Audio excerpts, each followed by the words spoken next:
Bismillahirrahmanirrahim.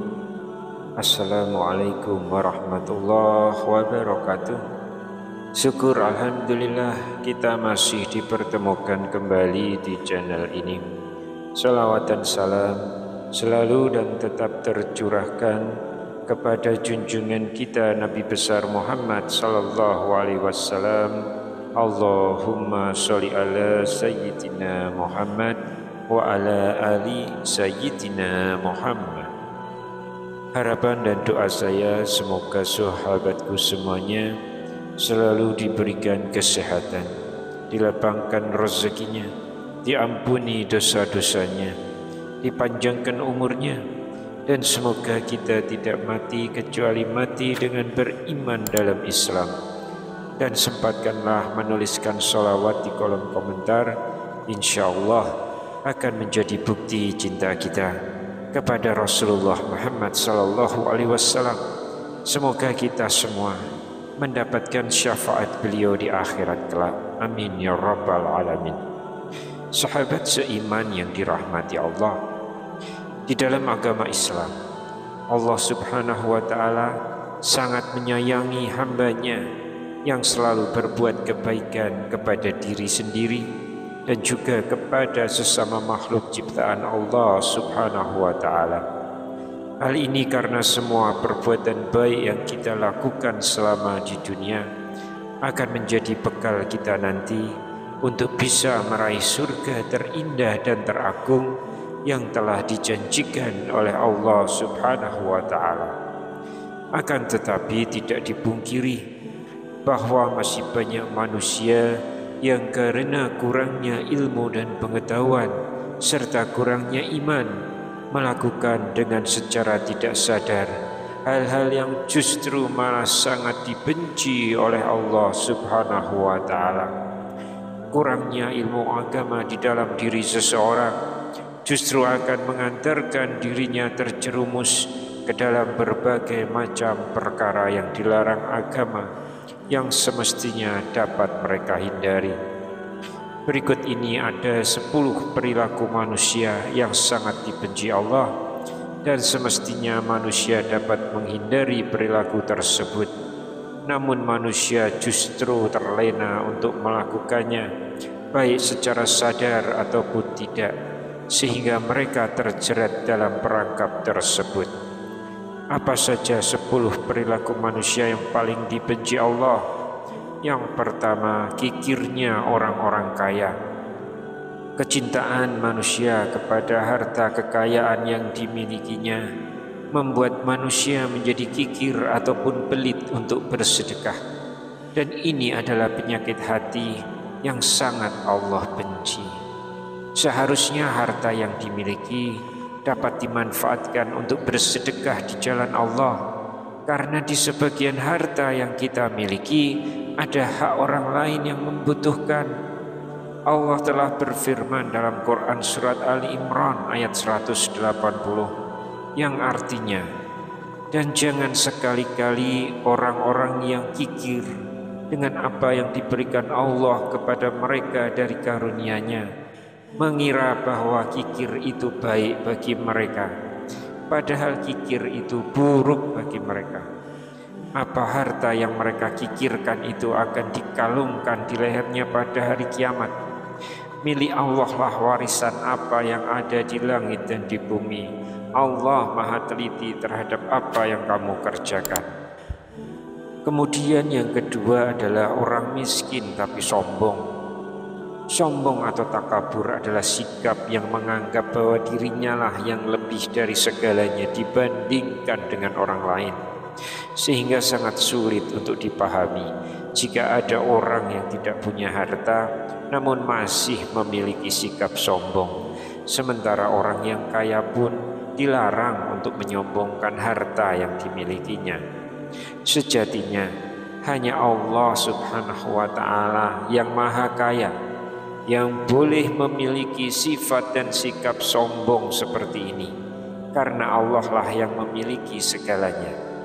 Seperti dikatakan dalam satu ayat Al-Quran, Allah berfirman dalam Quran surat An-Nisa ayat 36, dan sembahlah Allah dan janganlah kamu mempersekutukannya dengan sesuatu apapun, dan berbuat baiklah kepada kedua orang tua, karib kerabat, anak-anak yatim, orang-orang miskin, tetangga dekat dan tetangga jauh, teman sejawat, ibnu sabil, dan hamba sahaya yang kamu miliki. Sungguh Allah tidak menyukai orang yang sombong dan membanggakan diri. Lalu yang ketiga, para ulama yang rakus terhadap dunia. Ulama adalah perantara dalam upaya menyampaikan ilmu kebaikan kepada umat muslim yang butuh akan pengetahuan tentang Islam. Namun Allah membenci ulama-ulama yang rakus terhadap kehidupan duniawi. Ulama yang memiliki fungsi sebagai pemberi contoh akan akhlak yang baik harusnya dapat mengontrol diri untuk menjauh dari sifat rakus kepada duniawi yang dapat berpengaruh pada melemahnya keyakinan umat Islam atas dakwah para ulama yang lama-kelamaan akan membuat hilangnya martabat keulamaannya. Yang keempat, minimnya rasa malu para wanita. Hal ini tercermin dari cara wanita berbicara, memandang, dan sikap yang lembut dapat dipahami bahwa secara fitrah wanita itu tercipta dengan perasaan malu yang luar biasa. Jika ada wanita yang memiliki sedikit rasa malu, maka itu akan menjadi hal yang sangat Allah benci. Misal saja bagi wanita yang memperlihatkan aurat di depan lawan jenis yang bukan muhrimnya.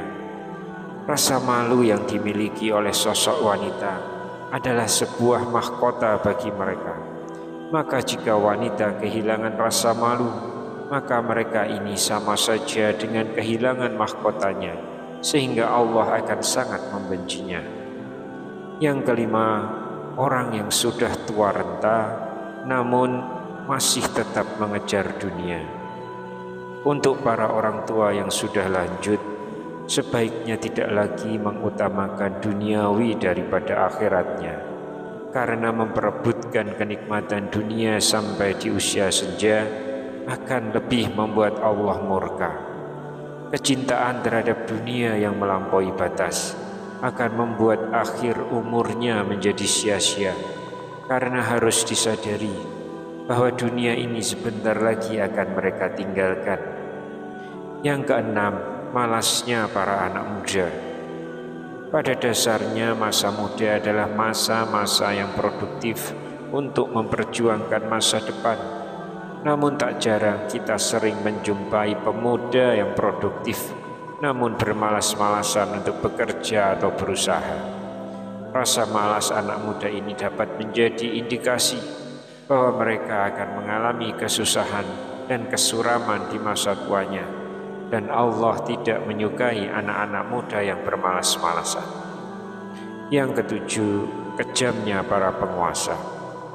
Seorang pemimpin memiliki tanggung jawab di pundaknya yang harus dipenuhi, berlaku adil terhadap apa dan siapa yang dipimpin, tidak berlaku kejam dan tidak semena-mena, agar mendapatkan ridho dan naungan dari Allah Subhanahu wa Ta'ala di hari kiamat kelak. Setiap keadilan sangat dinantikan dan diharapkan oleh seluruh rakyat yang dipimpinnya, karena keadilan sangat bertumpu pada para penguasa.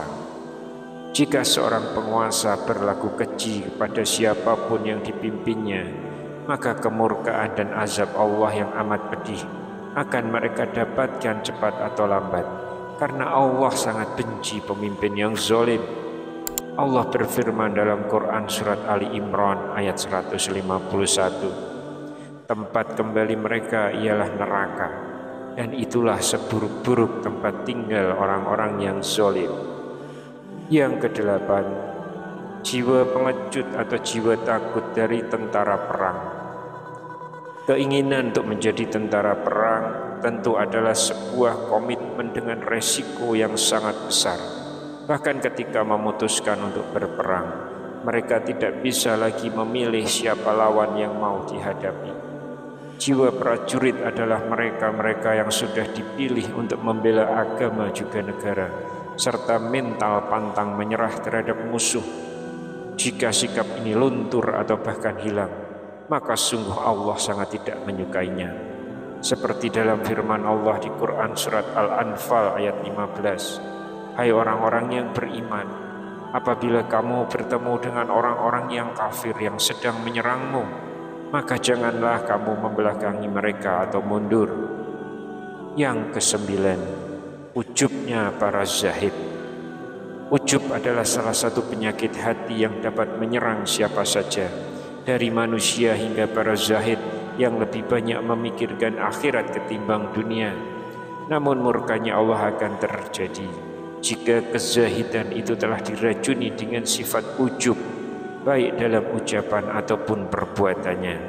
Dalam sebuah hadis Rasulullah bersabda, 3 perkara yang menghancurkan: kekikiran yang dituruti, hawa nafsu yang diikuti, dan ujub dengan pendapat sendiri. Hadis riwayat Bazar dan At-Tabrani. Lalu yang ke-10, riyanya para ahli ibadah.